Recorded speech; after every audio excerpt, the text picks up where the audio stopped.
Hey TPT sellers, it's Mike Pichigami. I'm the host of the SEOTpreneur YouTube community. I'm trying to make $8,000 in my TPT earnings this month in August. If talking about specific numbers makes you feel uncomfortable, then this video is not for you. On the other hand, if you're thinking about one day running TPT Facebook ads, or maybe you are running Facebook ads and you want to compare your results with my results, then this is the video for you. If I want to get $8,000 this month, then I have to do something different than what I did last year.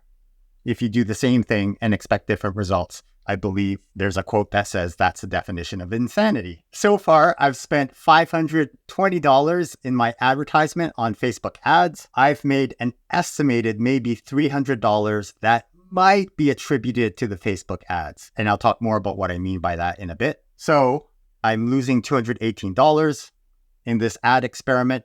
My return on ad spend is 0.6, and return on ad spend is the amount that you've earned attributed to your ads, which we can never know as TPT sellers for sure.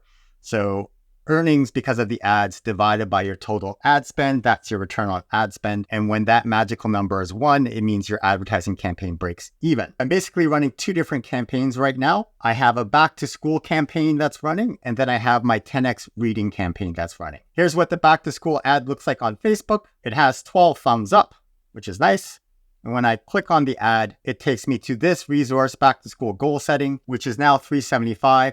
This has 50,000 free downloads on it. If you watched last Sunday's video about the TPT SEO secret number 8, you know that on the EduCircle store last Sunday, the back to school goal setting activity was in 2nd place. And right now it's in 1st place. And I think it's moved up to 1st place on my store because it's had recent sales, whereas this Reading Strategies Mega Bundle has not. So that could be because of conversion rate. Maybe the algorithm considers not lifetime conversion rate, but maybe the conversion rate in the last day or the last week or the last month. And that maybe decides the sorting order. Or it could also be, as you know from last Sunday's episode, there's something called a Boolean variable, which is basically true, false. And so this may be sorting it into buckets like the tiebreaker algorithm. Did you have a sale today? Yes or no. And products that had a sale today, yes, show up first. Or maybe it's, did you have a sale this week? So because I've had sales recently, I think that's what's boosted my back to school goal setting resource, even though in terms of total earnings, that reading strategy bundle has tens of thousands of dollars, and this back to school goal setting activity has $33. So my thinking with this back to school goal setting activities, they land on this page from the ad, and then they have a couple of different options. They could spend $375 to get the resource itself, or they could spend $10 to get this goal setting bundle, or they can choose to spend $20 to get a different bundle with 20 different articles, or they might choose to spend $50 to get the back to school goal setting bundle, which is really where I'm trying to steer them. Over the last little bit, I've been updating the previews. I added a product preview that makes it obvious that this is a social emotional learning program for the entire year. And then I added a preview to this free resource. If you're not sure how to add a preview to the free resource, ask in the comments below and I can let you know the workaround. But this is the resource with the images that they recognize from the ad with the unicorn. So they might decide to spend $50 on that back to school resource. If they're a reading teacher, they might decide to get this 10x reading comprehension bundle. But I don't think the ads are targeting English language arts teachers. I think the ads that I'm running right now are targeting everyone. Or if you really love this stuff and you want it all, then you can spend $100 and get everything because I have an everything bundle. So that's my thinking with the back to school campaign.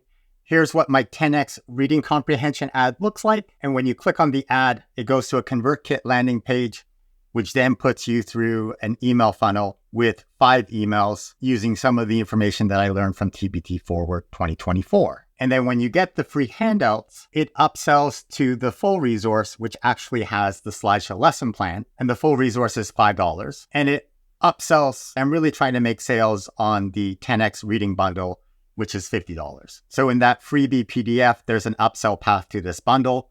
And then the email funnel goes through explaining how to use those 10x handouts and then talking about a problem about differentiation and teaching a wide range of students and then solving that problem with this differentiated reading program. So the back to school campaign might be profitable, but I can't tell for sure. And that's because there's no good way to track whether someone who clicks the ad ends up buying it. I mean, in theory, UTMs, but they're wishy-washy at best. And right now, TPT isn't displaying UTM codes. So I'm making the generous assumption that any sale of one of those upsell products, except for the reading one, I'm assuming that that's because of the ad. So if they buy the back to school letter or the first week bundle or the video bundle or the 6 C's bundle, which is what I'm trying to sell, then I'm attributing that sale to the ads. If that's the case, I've spent around $120 in ads Canadian.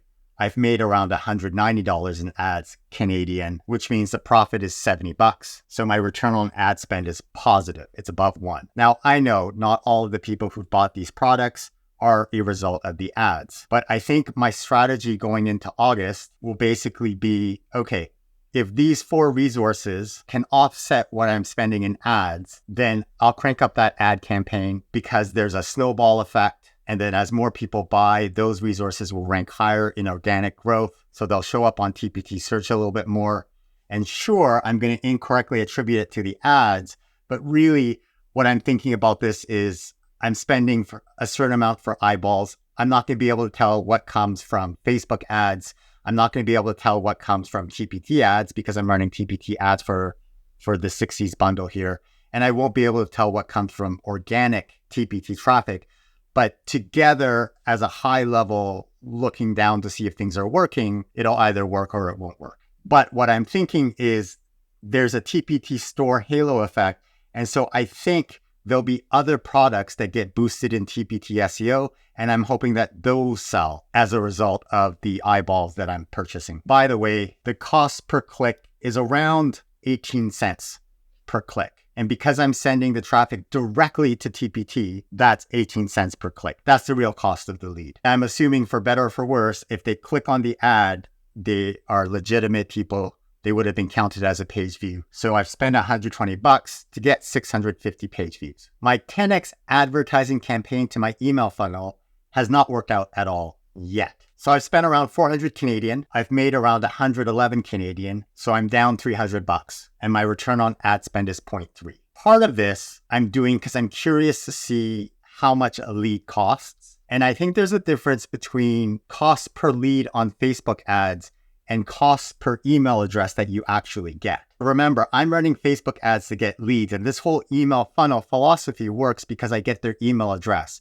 So if I don't get their email address, it doesn't matter if they click the Facebook ad, it shouldn't count as a lead. For example, I had a lead form on Facebook where I was collecting email addresses directly, and the cost per result on Facebook was $1 per lead, but I got 7 legitimate leads, so that's really $1 per email address. But last week, when you watch this, last week when I did an update, I ran an ad to a double opt-in form and a single opt-in form. And on Facebook, they were around 18 cents Canadian per lead, 18 cents, 19 cents per result, which is a link click. That ad campaign is set for traffic. But not everyone actually gives their email address successfully. So in that case, the cost of an email address for the double opt-in form was 60 cents per lead. And the cost of an email address for the single opt-in was only 35 cents per lead. Even though on paper, and by paper I mean Facebook Analytics, even though it looks like the cost per lead is 19 cents, it's not. It's 35 cents or 59 cents per email address that I got successfully. So I think that's something that wasn't mentioned anywhere in the TPT forward sessions that I went to. I wonder, for people who are running Facebook ads on TPT, I wonder for those who are sending traffic to their email funnel, if they're actually counting cost per email or if they're counting cost per click, which is what Facebook tells you. So for those of you who've ever done a Facebook course or know people who have, let me know if people are measuring cost per email or cost per click. Leave a comment. So those campaigns are in gray because I turned them off and I started a second experiment because I was curious to see what would happen. One of the things you can do with ConvertKit is basically tell Facebook, okay, don't send your ads to these people. I want cold people. So here I have a campaign that's double opt-in, no ConvertKit, and single opt-in, no ConvertKit. And the cost per leads for those are around 27, 29 cents per click. But when we get to the actual giving of the email address and successfully signing up for the email form, a cost per lead for the double opt-in email form was $1.28 per lead. Canadian. And the cost for an email address for the single opt-in was 68 cents. Normally, I only use double opt-in because then you know for sure those people are legitimate email addresses. There aren't any typos. But for this experiment, because this is what some of the other big players for running successful ad campaigns are doing, I thought I would try to see what happens. In ConvertKit, I'm able to see, did they sign in on the double opt-in or the single opt-in page? Let's say one day I have the time to track my purchases with my email addresses, then I'll be able to see which campaign had better quality email addresses. So if I total it all up and figure out some averages, I've spent $400 to get 1,600 clicks on Facebook. Only 254 of them actually became email addresses in my ConvertKit. I'm spending $1.58 per email address. And those people still haven't even gotten onto a TPT product page yet. Although when they do get to the TPT product page, they'll be a much warmer audience than people up here in my back to school campaign, because this won't convert very well because it's a cold audience. But let's see what happens. Maybe the influx of page views will make the TPT algorithm say, hey, what's going on? Lots of people are interested in this. Let's check it out. And if people click on the preview, that's a huge bonus because I think preview is a TPT SEO signal. There's this idea, follow the money. Whatever is working, follow that and throw more money at that. My back to school campaign is working. My 10X campaign is not. The email funnel, I haven't gotten it to work yet, but there's still names in the funnel and there's a sale coming up. So maybe something will happen, especially as I send out emails to my regular email newsletter list. What I will do afterwards, after the sale is done, is look to see, did any of my ads work? Did any of the people who click the links is the source for my Facebook ad? My direct to TPT ad is $10 per day. I'm trying a second ad where I have it set at $40 per day. And when you do that, Facebook automatically wants to bid more on your behalf. So you have to tell it explicitly, try to get an average of around whatever the cost per click was. If you go to the ad set and you scroll down, there's an option that lets you set the cost per result goal. So right now I'm trying to get it around 20 cents per click, and it says Meta will aim to get the most link clicks and try to keep the average cost around 20 cents. Some results may cost more, some results may cost less. When I had that set at 15 cents, the ad just didn't run. It hadn't figured out who to show it to. So then I doubled that because I know that the ad should cost around 15 cents. So then I ran it at 30 cents and the ad started to show, but then the cost per result was around 30 cents because that's what Meta is trying to average on. So here are my back to school campaigns, and this top campaign, I'm setting at $10 per day without any goal setting for the clicks. And I'm just seeing how well optimized the platform can get.